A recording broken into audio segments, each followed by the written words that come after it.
반갑습니다. 플러스 경매 김수경입니다. 저는 부산, 울산, 경남 지역 경매 대행 그리고 경매 교육 일을 하고 있습니다. 유튜브에는 제가 있는 부울경 지역 경매 물건만이 아니라 전국의 모든 경매 물건 중에서 여러분 경매 공부하시는데 도움이 될 만한 사건 골라서 안내해 드리고 있습니다. 오늘 소개해드리는 사건도 경기도 고양시 일산 서구에 있는 다가구 원룸 건물인데 감정가 대비 34%까지, 감정가는 9억 5천이 넘는데 지금 최저가가 3억 2,600선까지 떨어져 있습니다. 어떤 문제점이 있는지, 이건 어떻게 우리가 어떤 점을 유의해서 봐야 하는지, 과연 풀 수 있는 물건인지 같이 한번 살펴보도록 하겠습니다. 자, 매각기일은 11월 3일로 지금 정해져 있습니다. 의정부지법 고양시원이고요. 사건 번호는 2020 타경의 64179 됩니다. 경기도 고양시 일산서구 대화동에 물건 종들 다가구 원룸 되어 있고요. 토지 면적이 75.292평, 규모는 괜찮습니다. 자, 건물 면적, 연면적 합계가 188평 가까이 됩니다. 감정가 9억 5,200 얼마 되어 있고 최저가가 지금 3억 2,670선으로 떨어져 있고요. 소유자 채무자 동일하고요. 그리고 여기 보면은 토지 건물 일괄 매각 되어 있습니다. 간혹 보면은 많이 유찰된 사건들 보면은 건물만 매각이라든가 아니면은 뭐 토지만 매각 뭐 이렇게 있는데 토지 건물 일괄 매각입니다. 어느 거 하는 거 빠지는 건 없습니다. 자, 그리고 사건 명에 보면은 임의경매인데 청산을 위한 형식적 경매로 되어 있습니다. 지금 현재 소유자 파산해서 그래서 이제 파산자의 지산을 청산을 하기 위한 형식적 경매로 지금 진행이 되고 있습니다. 자, 그리고요, 여기는 2021년 5월 6일 날 경매 1차 됐다가 이렇게 계속 유찰이 되고 있는 요 일정들이 보이고요. 여러분 여기 사진에 보이는 이 건물입니다. 건물 반듯해 보이는데 그죠? 자, 그러면 한번 토지와 건물에 대해서 살펴보도록 하겠습니다. 자, 토지 보니까요. 토지 보니까 뭐 지구단위 계획구역이다, 과밀억제권역이다, 막 이런 말들이 있고요. 그리고 토지 감정이 5억 7,247만 원입니다. 자, 지금 최저가는 3억 얼마다, 그죠? 토지 감정만 해도 5억 7천이 지금 넘습니다. 자, 이게 작년에, 그러니까 2020년 10월 30일 감정평가예요. 1년 가까이 됐습니다. 지금은 조금 더 올랐다고 봐야 되겠죠. 토지가격이 또 오르고 있으니까. 자, 건물 보겠습니다. 건물 보니까 지하 1층부터 지상 3층까지 있습니다. 다가구 원룸은 주택이 3계층을 초과할 수 없습니다. 그런데 지하 1층은 층수에 포함되지 않으므로 그죠? 많이 하고 싶으면은 뭐죠? 3계층밖에 안 되니까 세대수를 많이 넣고 가구수를 많이 넣고 싶으면 지하를 이렇게 하게 되는 거죠. 여튼 지하 1층부터 지상 3층까지로 되어 있고요. 자, 그리고 도시가스에 의한 난방이라고 되어 있고, 그래서 건물 감정이 3억 3천 얼마 이렇게 되어 있고, 제시의 건물이라고 있습니다. 제시의 건물 같은 경우에는 그러니까 허가를 받지 않고 무단 증축을 했다라든가 그런 경우 보통 제시의 건물이라고 우리 표현을 합니다. 제시의 건물 보면은 그러니까 금방 말씀드린 대로 뭐 무단 증축을 했다 또는 또 뭐가 있을까요? 건축물 대장에는 없는데 아주 조금 작은 거, 뭐 부합물, 종물로 볼 수 있는 거, 예, 그런 것도 제시에로 들어가는데 여기에 제시의 건물은 부합물, 종물로 볼 수 있는 정도가 아니라 좀 심각하네요. 옥탑, 그러니까 옥상에 해가지고는 원래 3층까지 있어야 되는데 옥탑 부분을 옥탑 주택이 면적이 37.583평까지 되어 있습니다. 이 자체로 봐서 이거는 뭐죠? 심각한 하자인 겁니다. 어쨌건 매각에는 포함입니다. 그래서 다 합해서 감정이 9억 5,200 얼마라고 되어 있습니다. 자, 그리고 한번 등기부 보겠습니다. 등기부를 보니까 조금 이상합니다. 자, 토지 등기부부터 보겠습니다. 99년도 8월 17일 날 현재 소유주가 매수를 한 모양입니다. 그리고 중간에 뭐 근저당이라든가 이런 게 있었는데 지금은 여기 보이는 권리는 살아있는 권리만 지금 보입니다. 그래서 2016년 11월 21일 날 압류 있고요. 그리고 그 다음 가압류들이 있습니다. 자, 그리고요 지금 어떻게 이 경매는 파산자의 청산을 위한 그죠? 임의경매라고 했습니다. 형식적 경매입니다. 어쨌건 여기서는 압류가 제일 먼저 나왔습니다. 압류가 말소 기준 등기되고요. 임차인들이 꽤 많이 있거든요. 그 임차인들의 대항력 이런 것도 살펴야 되는데 임차인들 같은 경우에 우리가 건물 등기부 기준으로 하게 되죠. 그죠? 자, 근데 건물 보겠습니다. 건물 보니까 사진으로 봤을 때 여러분도 그 사건 번호를 가지고 한번 사건을 열람을 해보세요. 건물이 연식이 꽤 돼 보입니다. 탄탄하게는 보이지만 굉장히 연식이 조금 있어 보이는데 소유권 보존이 2020년 9월 24일로 되어 있습니다. 그리고 바로 동일한 날 9월 24일 날 바로 경매가 들어옵니다. 자, 이런 경우에는 어떤 경우냐면은 이 건물이 사용 승인을 받지 않는, 등기가 되지 않고 있다가 자, 이제 경매를 진행을 해야 되기 때문에 채권자리에서 이제 대위로 해서 이렇게 진행이 되는 겁니다. 자, 그래서 여기 보면은 건물등기부에 2020년 9월 24일 소유권 보존하면서 2020 타경 64179 기타 임의경매 개시결정 등기의 촉탁으로 인해서 이렇게 했습니다. 이렇게 되어 있고요. 자, 그러면은 한번 그래서 등기부를 제가 한번 열어봤습니다. 등기부를 건물등기부 열어보니까 역시 건물등기부가 어떻게 되어 있냐면은 이렇게 뭐 지하 1층부터 지상 3층까지 이렇게 해서 여기 내용이 나와요. 건축법상 사용 승인을 받지 않은 건물이다. 이렇게 나옵니다. 건축법상 사용 승인을 받지 않은 건물이다. 건축법상 사용 승인을 받지 않은 건물이고 토지와 함께 이렇게 경매에 나오는 케이스들이 간혹 우리가 보게 됩니다. 보통 두 가지 케이스. 그래서 하나는 지금 이제 건축 중인 거예요. 그래서 아직 이제 완성 단계가 안 돼서 사용 승인 신청할 정도까지 안 된 상태에서 이렇게 막 경매가 진행이 될 때, 그러니까 사용 승인 신청 자체가 안 들어간 경우가 있고, 그리고는 사용 승인 그 신청을 했는데, 그러니까 준공 신청을 했는데 건물에 하자가 있어가지고 준공이 안 떨어진 경우, 예, 그렇게 이제 뭐 두 가지 정도로 크게는 그렇게 나눌 수 있겠습니다. 근데 이 건물 같은 경우에는 꽤 연식이 있어 보이거든요. 오랜 세월이 정확하게 몇 년도인지 알 수 없지만은, 자, 그래서 여기서 사용 승인을 받지 않은 건물이라는 거, 이 건물 자체의 하자가 심각하다. 그죠? 건축 허가를 받고 하지 않습니까? 그러면은 정해진 대로 건물을 지어야 하는데 뭔가 규정에 맞지 않았다라는 거겠죠. 그죠? 자, 그래서 그냥 뭐요? 사용 승인 받지 않고 미등기 상태에서 계속 있다가 지금 이제 경매를 진행을 하기 위해서 지금 이렇게 대위로 이렇게 이제 등기를 만들어서 이렇게 지금 경매가 들어온 겁니다. 자, 그리고요, 토지 등기부 한번 볼까요? 토지 등기부를 열어서 을구 쪽에 보니까 99년도 아까 매수했다고 되어 있지 않습니까? 그때 뭐 근저당도 있었고, 그리고 그냥 넘어가, 그때 이제 그 근저당 토지를 가지고 이제 대출 받을 때 대출 받았었거든요. 예전에 한국주택은행에 대출을 받았어요. 아마 이거 땅을 산 사람이 그때 땅을 사서 뭐 그냥 땅을 놀리려고 하지는 않았을 거 아닙니까? 건물을 짓기 위해서, 그죠? 그래서 또 대출도 받고 했을 겁니다. 근데 대출을 해주면서 그때는 나대지니까 이제 그 뭡니까? 여기서 처음에 주택은행인데 나중에 2010년도 뭐 국민은행 여기로 합병이 되고 이런데 이게 뭐 지상권 설정도 나오고 뭐 그래요. 지금은 다 말소가 됐지만, 그리고 그 다음에 보면은 뭐 근저당권 말소는 이게 이제 그 뭡니까? 대출 뭐 갈아타고 하면서 뭐 말소되고 지상권도 뭐 저기 말소되고 이런 내용이 나오고요.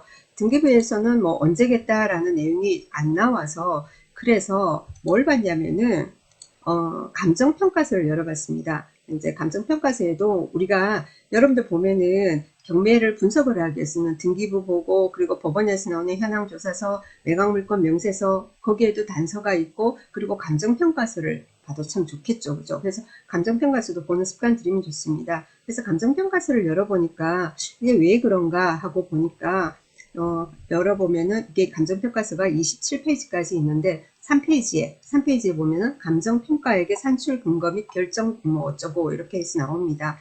거기서 이렇게 조금 이렇게 내려가다 보면은 이제 4페이지에 그 내용이 나옵니다. 그 밖의 사항에서 5번 본건은 청산을 위한 형식적 경매로서 기호 2 건물의 경우, 기호 2 이 말은 기호 1은 토지고요. 기호 2가 건물이에요. 이 건물의 경우에는 경매 진행을 위해서 등기는 완료되었으나 사용 승인은 받지 못한 상태이다.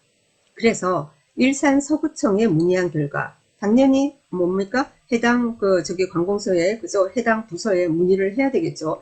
여기서 그 감정평가서에 이렇게 기재가 돼 있지 않다 하더라도 우리도 이런 물건을 할 때는 뭡니까? 해당 지자체에 해당 부서에 문의를 하고, 그리고 그렇게 해도 잘 모르면은 거기에 관련되는 뭐 건축사라든가 이런 쪽으로 우리가 문의를 해봐야 되는 겁니다. 협조를 구해야 되는 거죠. 비용을 지불하고라도. 자, 일산 서구청에 문의를 하니까 여러 가지 사유로 인해서 위반 건축물에 해당되어 사용 승인을 득하지 못했고 이런 말이 나와요.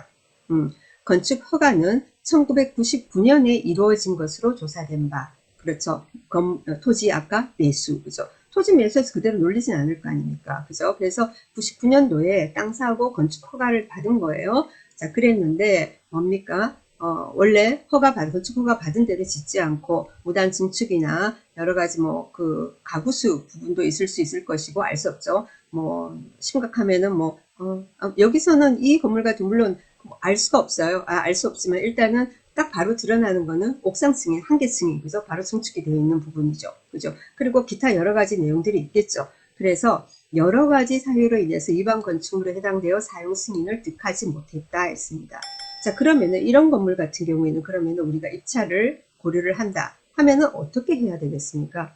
이 건물을 받아서 이 물건을 토지와 건물을 일단은 낙찰을 받으면은 토지 건물 일괄 매각이니까 건물도 우리께 되긴 해요. 그래서 우리께 되긴 하는데 그러면 이것을 이제 양성화 시켜야 될 거 아닙니까? 정상화 시켜야 되겠죠. 그러면은 어떤 부분이 잘못됐고 어떻게 해야지 정상적으로 사용 승인 받고 이렇게 해서 건물을 제대로 우리가 사용 수익을 할 수 있을지 그죠? 얼만큼의 비용이 들어갈지 과연 그러면 그 비용이 들어가서 그렇게 할 수 있는 정도의 위반된 내용인지 아니면은 너무나 큰 그죠? 비용이 너무 많이 들어가서 이거는 별 의미가 없다고 볼 것인지. 근데 아까 토지 감정만 해도 5억 몇천 아닙니까? 최저가 3억 얼마예요. 예. 그렇기 때문에 이런 물건에 관심이 있으시면은 서구청에 감정평가사가 여기에 기재한 내용은 여러 가지 사유로 인해서 이wan 건축물에 해당되어 사용 승인을 득하지 못했다 하지 않았습니까? 자, 그러면은 우리는 조금 더 깊이 들어가서 어떤 부분이 위반된 내용인지 그걸 갖다가 제대로 사용 승인을 받기 위해서는 얼만큼의 비용을 들여서 어떻게 해야 할 것인지 거기에 대해서 좀 집중적으로 해서 여러 가지 금액을 따져보고 진행을 한다면은 또 가능할 수도 있겠죠. 자, 그런데 이런 이제 물건 같은 하자가 있는 물건이다. 그죠? 우리가 경매 진행하다 보면 하자 있는 물건, 특수 물건이죠. 이런 물건들 같은 경우에는 대출이 용이하지 않습니다. 대출이 월금융 같은 경우는 안 될 것이고, 그죠? 이금융 쪽으로 하면은 일부 될 수도 있겠죠. 어쨌든 대출 부분에 있어서도 좀 브레이크가 걸리니까 그런 부분도 또 확인을 하셔야 되고 그렇습니다. 그래서 일반적인 누구나 할 수 있는 경매 물건 같은 경우에는 쉽고 안전한 대신에 수익이 적고 그리고 이렇게 많이 알아보고 비용도 내 자본도 많이 투자돼야 되고 여러 가지 이런 경우에는 도리어 하고 나면은 또 수익이 클 수도 있을 것이라는 그런 생각이 듭니다. 계산을 잘 하셔서 이제 이런 것은 진행을 하셔야 되는 겁니다. 그래서 감정평가서 열어보면 상세하게 이런 어떤 내용들 나오니까 그런 부분도 참고하시고요. 그리고 그러면 그 부분만 지금 문제가 되느냐라면은 그건 또 아니에요. 임차인 부분도 상당히 많아요. 자, 임차인 부분이 상당히 많은데, 임차인이 지금 쭉 있는데, 대항력 있는 임차인도 거의 대부분 대항력 있는 임차인들이에요. 근데 대항력 있는 임차인이 쭉 보시면 여기 쭉 나오는데 이름은 제가 지워놨고요. 해당 사건 열면 여러분도 매각물건 명세서부나 뭐 현황조사서 이런 거 보면 임차인들 쭉 나옵니다. 꽤 인원이 열 몇 명 됩니다. 그죠? 열 몇 명 돼요. 그러면 이 임차인이 그러면 선순위 임차인들이니까 그럼 이 임차인이 선순위 임차인이 전입하고 확정을 짜고 받고 배당 요구를 했단 말이에요. 그러면은 배당을 다 받아야 되죠. 자기들 원하는 만큼을 다 받아야지 우리하고 관계가 없는지 일부 받고 일부를 못 받는다. 그렇게 되면은 매수인이 인수하는 겁니다. 그죠? 그렇죠. 그 인수 금액에 대해서도 계산이 여러분 잘 되셔야 하고요. 그렇습니다. 그래서 이 사건 그것까지 다 하려면은 또 시간도 많이 걸리고 해서 그런 부분은 여러분이 잘 주의를 하시고요.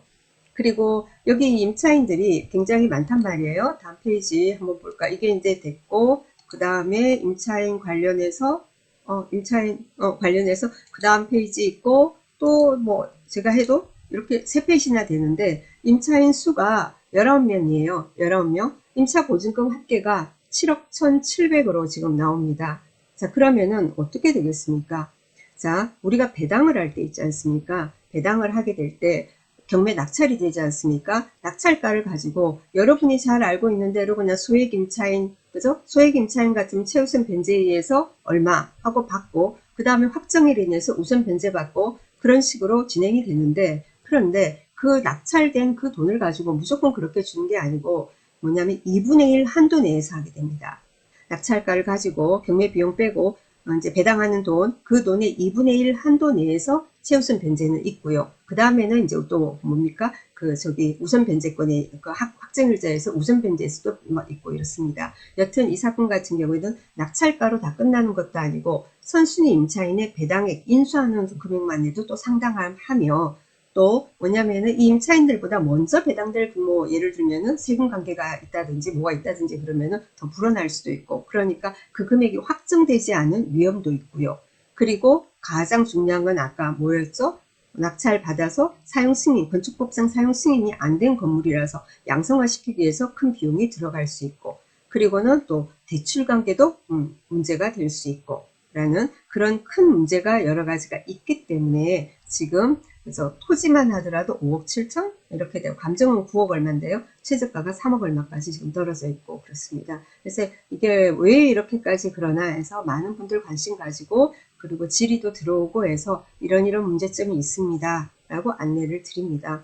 그리고 이 사건 말고라도 여러분이 경매 물건을 보시다 보면은 건물이 등기는 그래서 경매 때문에 등기는 됐지만은 건축법상 사용 승인이 되지 않은 그런 건물들 같은 경우에는 해당 지자체 통해서 확인하시고요. 그리고 이 건물에 그러면 어느 부분만큼 얼만큼이 하자가 있는 건지 그런 거 같은 경우에는 왜냐면 이 건물을 처음에 건축허가 신청한 그쪽 건축사라든가 그런 분의 협조를 받는다면 조금 더 잘 알 수 있지 않을까라는 생각이 듭니다.